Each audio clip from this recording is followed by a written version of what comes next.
À la conférence de reconstitution des fonds pour renforcer les capacités actuelles et futures du partenariat mondial pour l'éducation, il n'a pas été question de mots, mais d'action.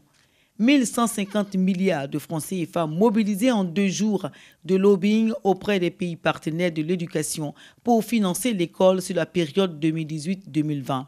Le Sénégal, pays initiateur de la conférence, offre 1 milliard de francs CFA pour investir dans l'éducation.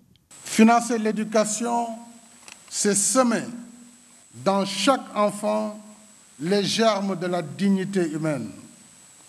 C'est contribuer à forger en lui la capacité de discernement qui élève et éclaire l'esprit et rend la conscience moins vulnérable à la manipulation.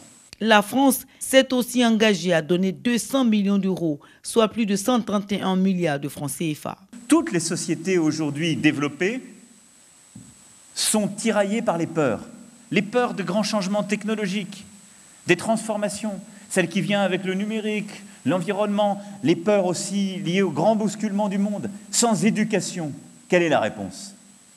Le repli, la haine de l'autre, le nationalisme qui revient, et tout ce que nous avons vécu en croyant l'avoir vaincu durant le XXe siècle. La seule réponse face à ces grands changements, c'est l'éducation.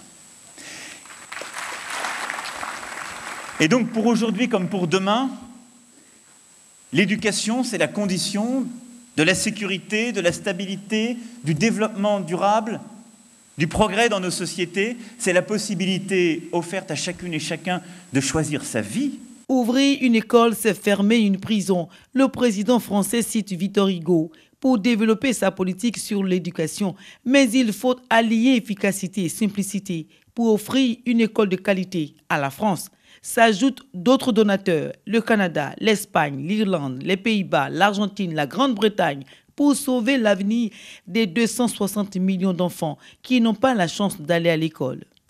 L'État poursuivra ses efforts financiers.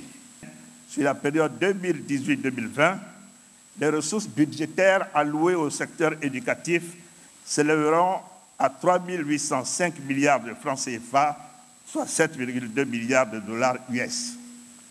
La Côte d'Ivoire mérite donc d'être soutenue par ses partenaires tels que le Partenariat mondial pour l'éducation. Votre présence massive et distinguée à ce rassemblement, symbolisant toute la mobilisation mondiale pour l'éducation et la formation de nos enfants, est une mobilisation qui permet de ne pas douter de ce soutien, qui permettra de combler le gap de financement dont a besoin notre système éducatif, qui s'élèverait donc à 514 millions de dollars US sur la période 2018-2020. Des réformes sectorielles pour aboutir à 91% de scolarisation pour le primaire en Côte d'Ivoire. Ces efforts doivent être soutenus. C'est en cela que le pays appelle à l'engagement des entreprises privées. Selon eux, la bataille pour l'éducation doit être gagnée.